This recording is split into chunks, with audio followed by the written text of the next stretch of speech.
So before the video begins, I want to say something and give a small warning.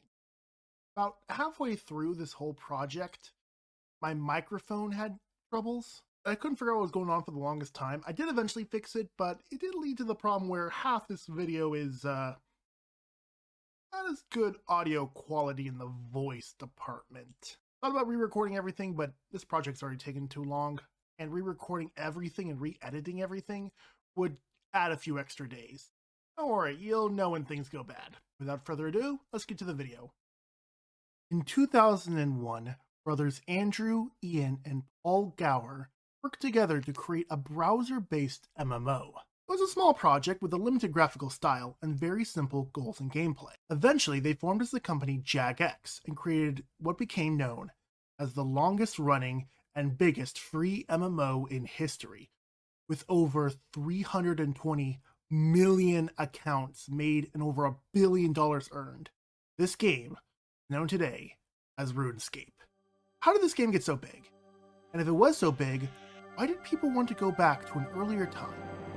So, I decided to look into the history and also play a new version known as Old School RuneScape.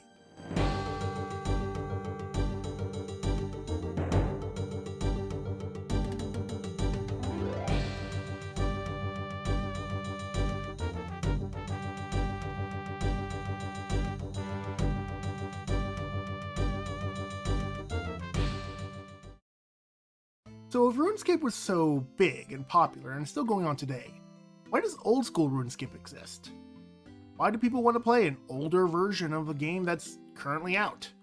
Well, that takes a little bit of history. You see, there's actually 3 versions of RuneScape. The original, it was called RuneScape Classic now, was launched in 2001. That was the first version. It got famous due to its strong community and ease of access. With it being browser-based, no one had to download anything. Kids could join without worrying about downloading anything to their parents' PC. However, the game didn't look great. It kind of looked like this.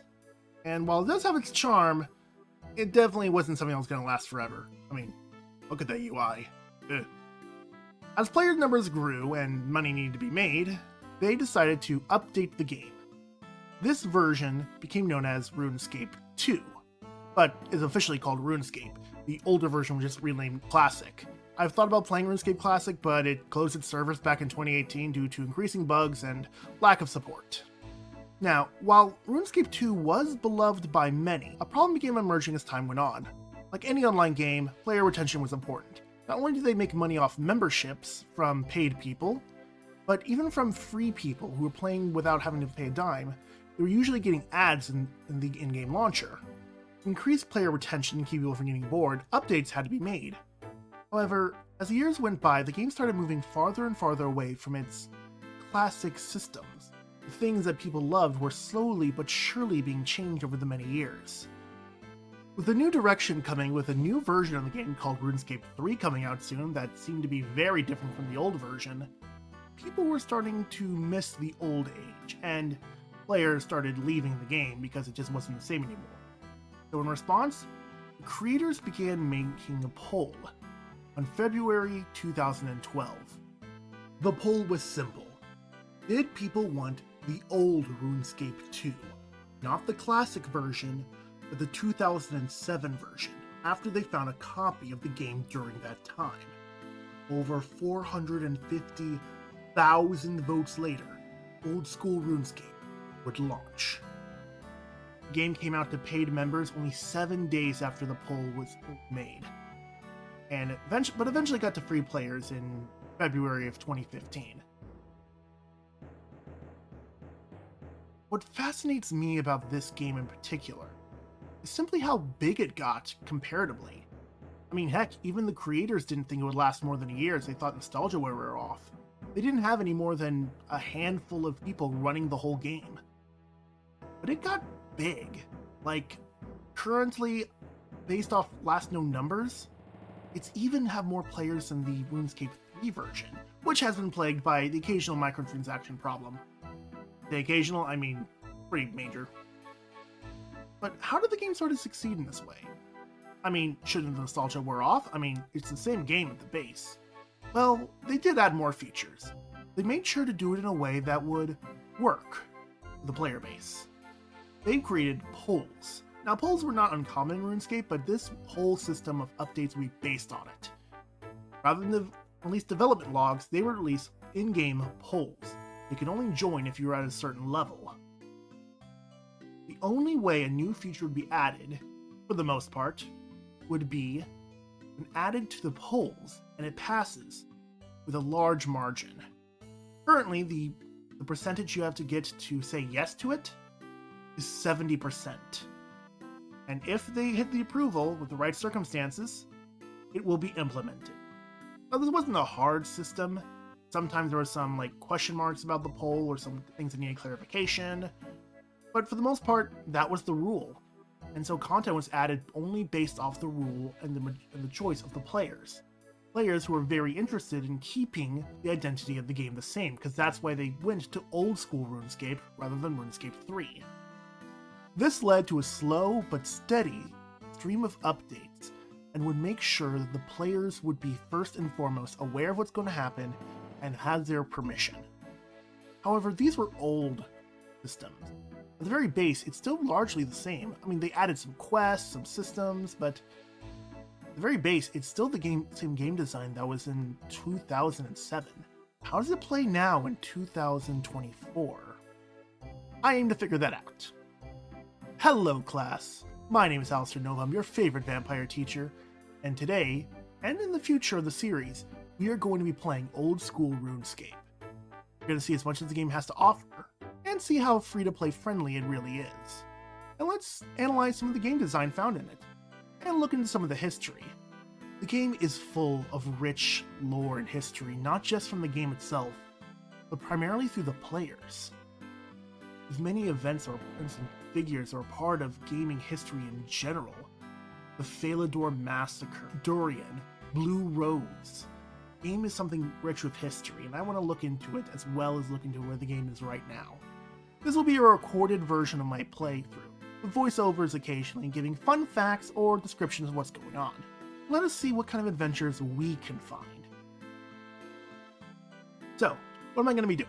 Well, I don't know how long the series is going to last, because this is my first time I'm ever going to be making this long-form series.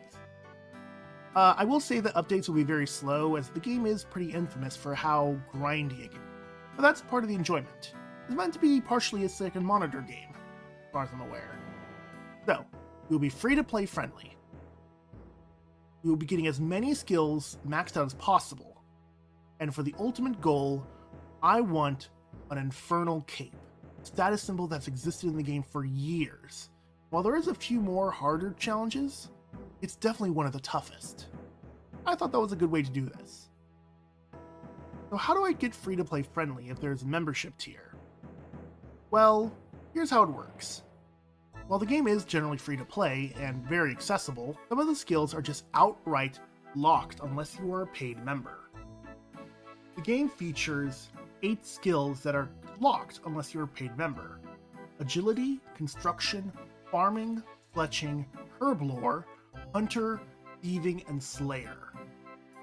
There's also a lot of areas that are members only, including, I believe, the the Infernal Cape is locked behind. Also, all the other skills get boosts in some way. Well, not in terms of XP, but also due to some items you can only get as a member. But there is a way that even a free player can get these benefits. The pricing in terms of money is kind of insane. At $12 a month USD. Well, technically $12.49 USD. Instead of that, however, a player could purchase an old school bond for the same price. You can redeem one bond for 14 days. What makes this an interesting system to me is while it only can be first obtained by buying it with real life money, once you have it, instead of using it, you can sell it on the exchange for in-game gold. That means another player can spend gold to get the Bond of Life, even if they're free to play. Meaning that a free to play player, if they gather enough gold, would be able to purchase a Bond of Life and get the upgrade. I like this system personally, because while it does give a way for paying people to get free gold basically, it does offer a more important point that the person buying it will be able to earn membership. Of course, this isn't going to be easy. A lot of the best skills that you can earn money with are locked behind membership. The price for it is pretty large, like over 13 million coins large, which is a lot in this game. So I'm gonna have to work for that membership. And if I do end up dropping the game, I'll make a video telling why, and give a final analysis. But for now, I have my goals. Be free to play, get as many skills to 99 as I can, and get the Infernal Cape. Without further ado, let's analyze the opening game. We play through Old School RuneScape. After making our Jagex account, we can download the Jagex launcher, specifically the one for Old School RuneScape. The first thing I notice is that you can use whatever client you want, even the third-party ones, at least as long as they're officially supported by Jagex. I really like this. Apparently, once upon a time, RuneLite got in trouble with Jagex. It seemed like Jagex wanted to shut it down, but players wanted to keep RuneLite. As someone who played the game a few years back for a little while, I can tell you that RuneLite's quality of life features are amazing, and that's going to be the version I use today. Something else I like is that not only do you have one character per account, you have 20.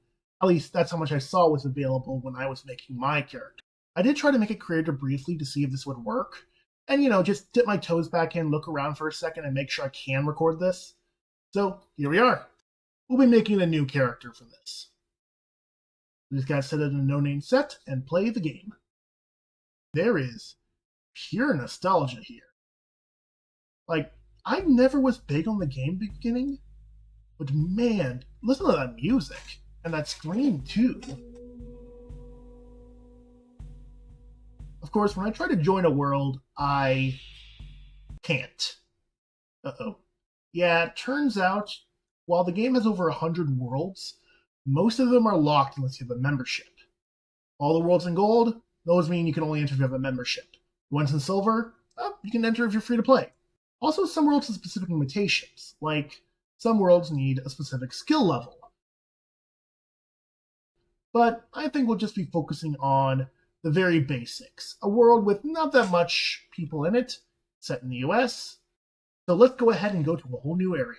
The game starts with this screen, allowing you to put in a name. As typical around here, I'll be inputting Alistair Novum, except I can't. It's one word or one letter too many. Luckily, I've got double L, so I can just remove it. Good thing no one took Alistair Novum yet. Now we're in character creation, and well, this is interesting.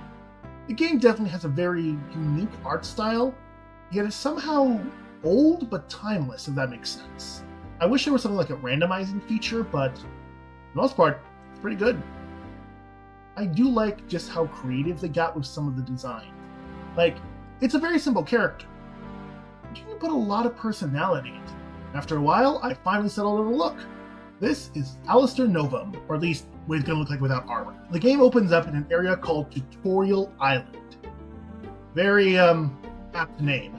All you really have to worry about around here is learning how to play the game. Around here, you'll see various instructors who tell you the different little ins and outs of the game.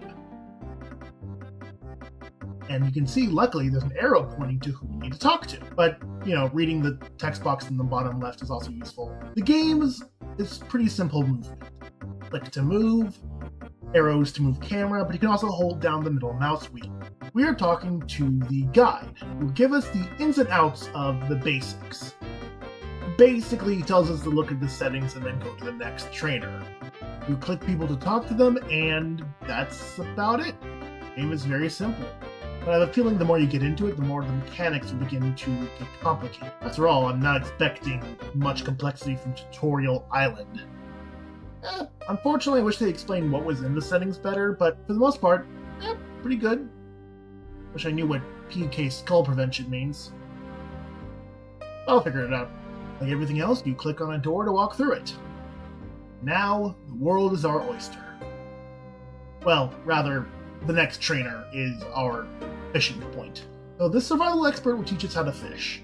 Like everything else in the game, it's point, click, and play. Like I said, the game is a second monitor game. So there's a lot of grindy parts to it, but it also doesn't take a lot of investment for the easy stuff. Now don't get me wrong, once it gets more complicated, from what I could find, it gets a lot more intensive, but this is the easy stuff. Click, do the action, move on.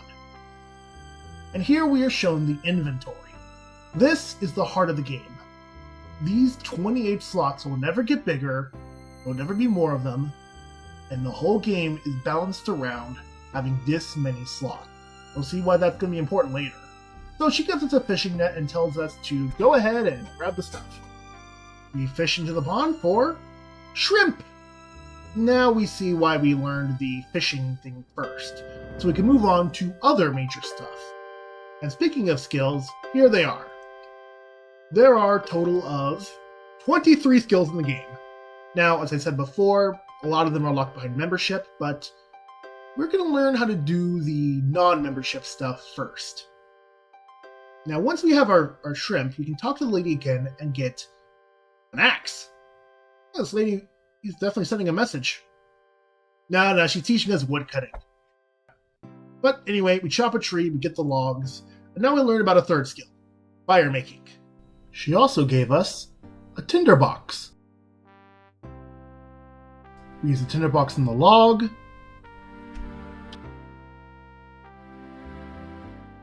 And now we have a fire. And a fire we can use to cook the shrimp. Okay. Now I don't know why we learned fishing first.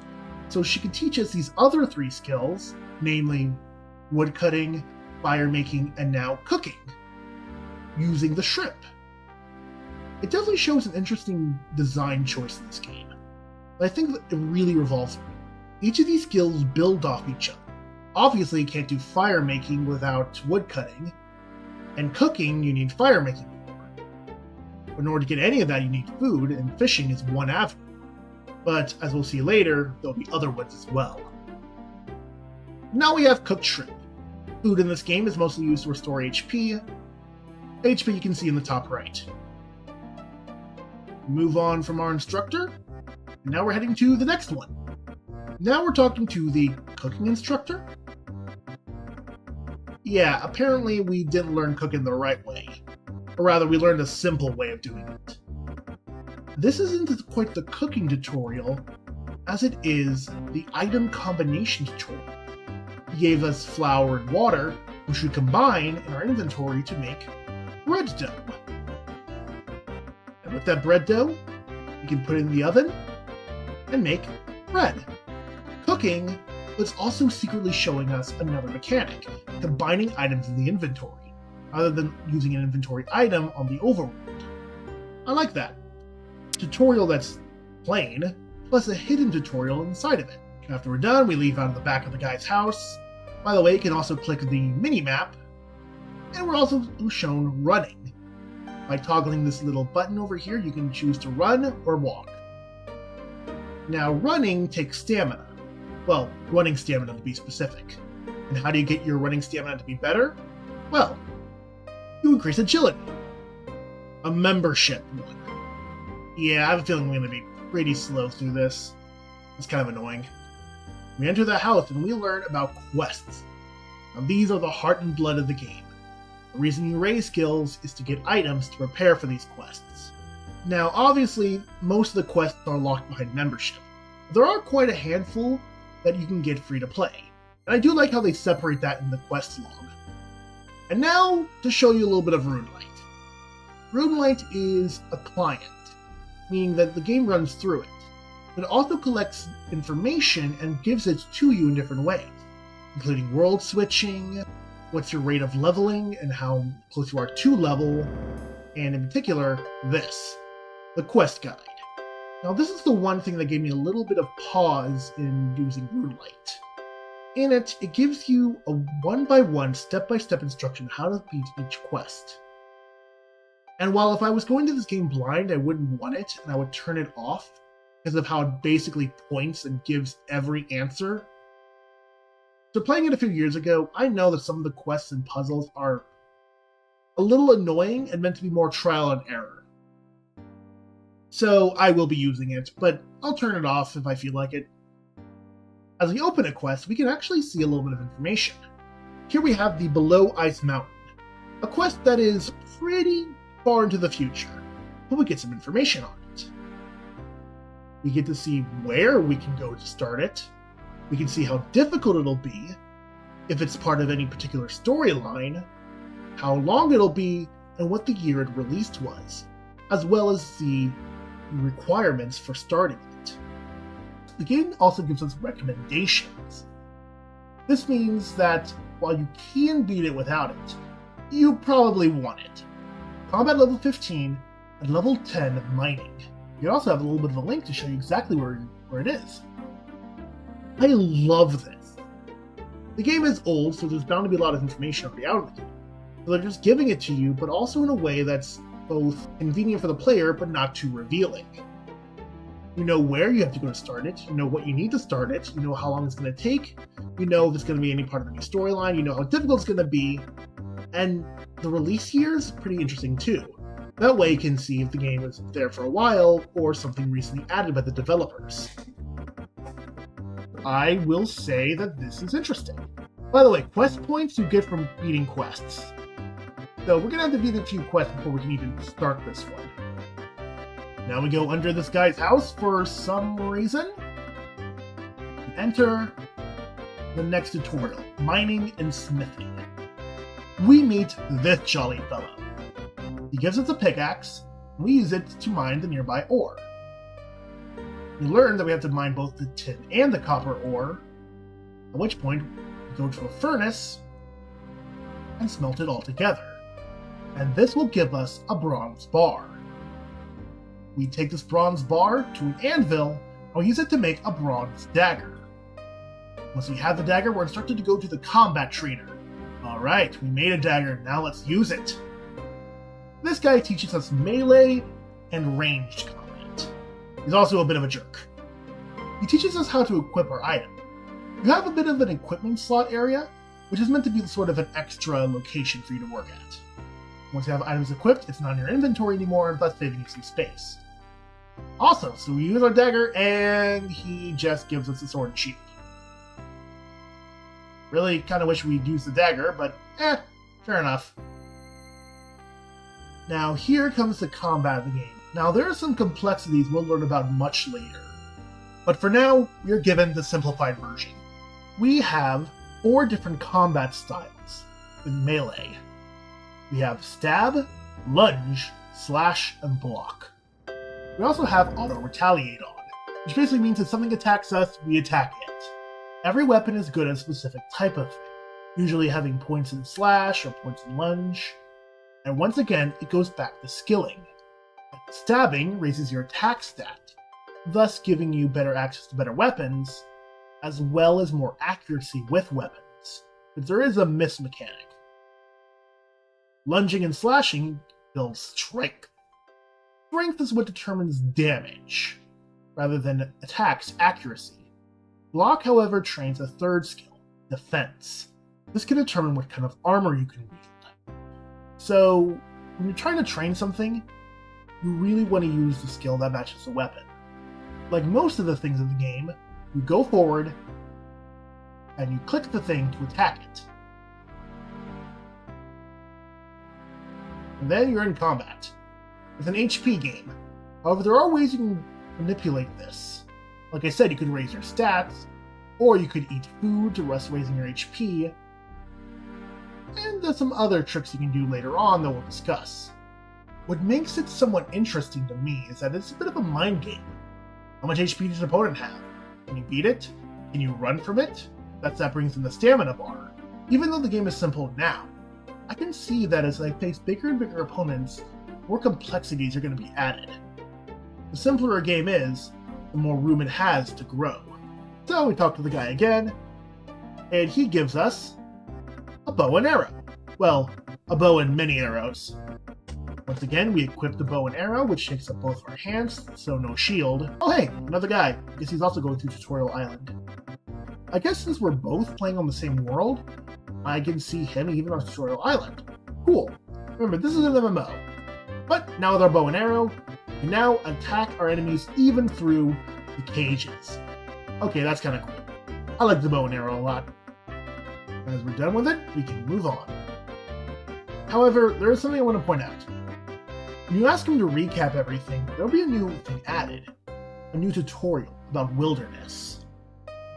Wilderness is the PvP aspect of the game.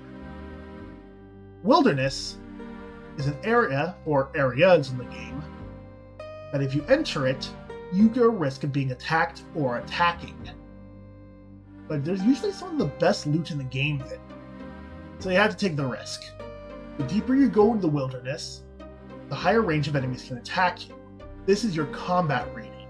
As you level up your combat stats, so too does your combat rating go up. And the stronger equipment you can wield, the better damage you can do, and the tougher enemies you can fight in the wilderness. The game actually uses the term PKers for player killers. One mechanic they discuss is pretty interesting. They mention that if you attack a player first, you'll get a skull over your head marking you as a PKer. It'll go away after 30 or 40 minutes, but if you die while that skull is up, you lose all of your equipment.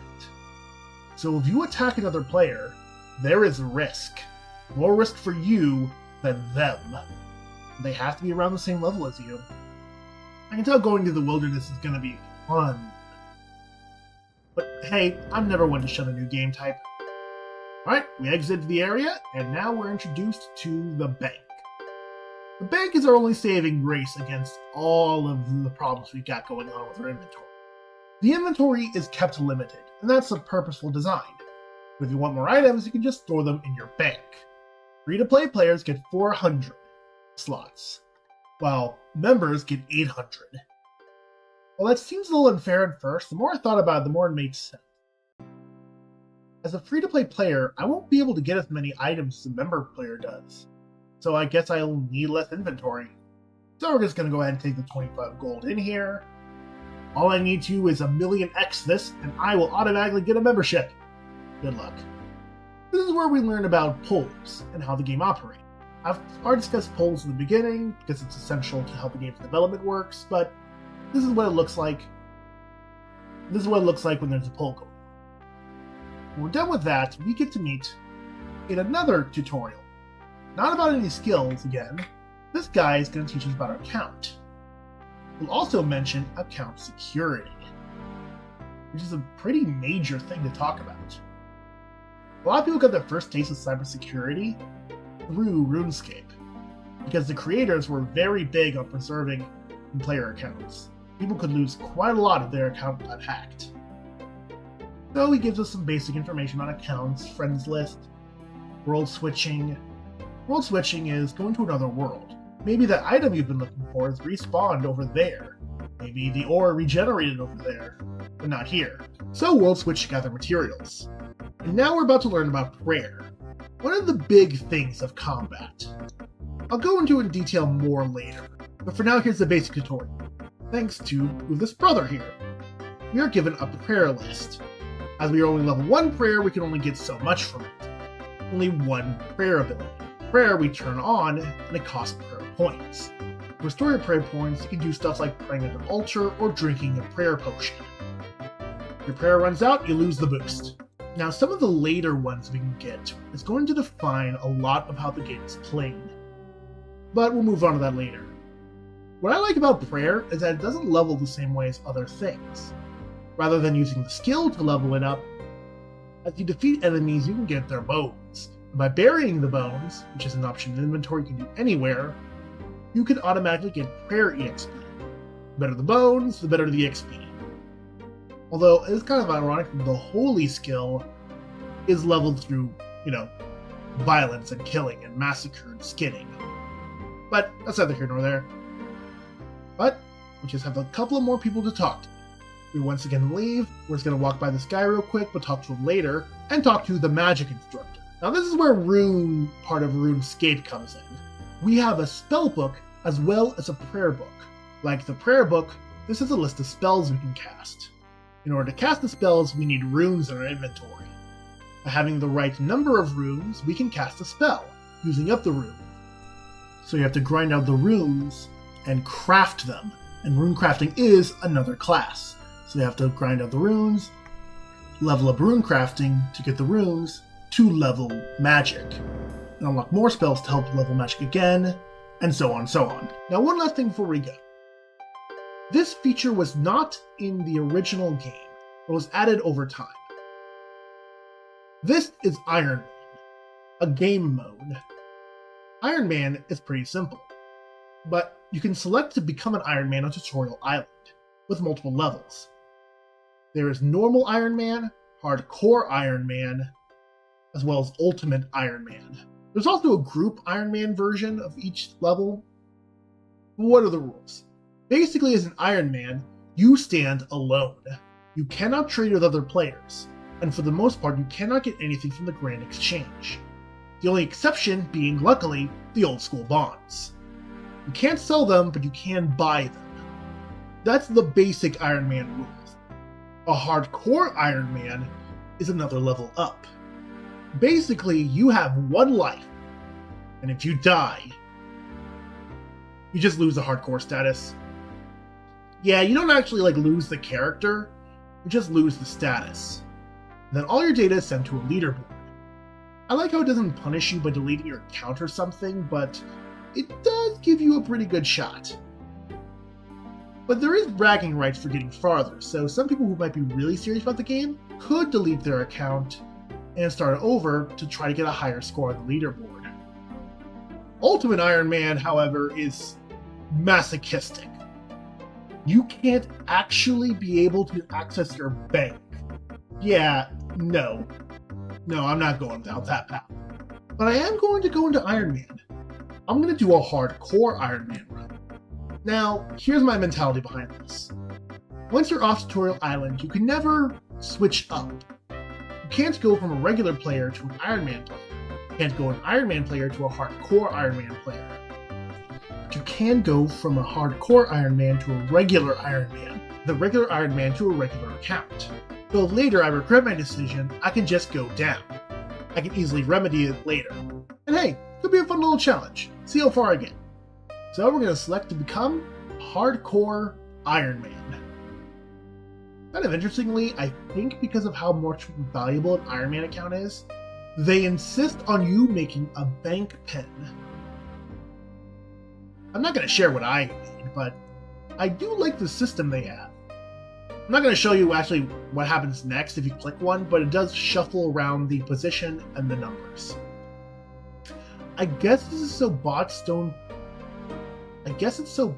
read where you're clicking the screen. I like that. I'm not showing you a password. Heck no. Get your own. So, we set a bank pin, and we select Hardcore Iron Man. And finally, we make our way to the wizard, who will teleport us to the starting city, the mainland, so we can begin our adventure.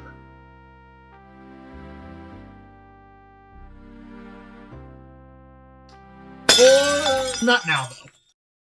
So I just kind of left the game. Yeah, at this point I kind of got called by a roommate to handle something. So long that the game kicked me out. Fair play. I was gone too long, so I just decided to end it there. And so we begin our adventures in old school RuneScape. With some ways I've made the game easier and some ways I've made the game more difficult. I will reach my goal. I will try to experience as much of the game as possible, going through some of the most iconic quests, leveling up my skills through the tough grinds, and give myself something to do while I'm editing a video. Thank you all very much for showing up today to class. I've been Alistair Novum. I believe you just heard the bell, and you're all dismissed. Bye!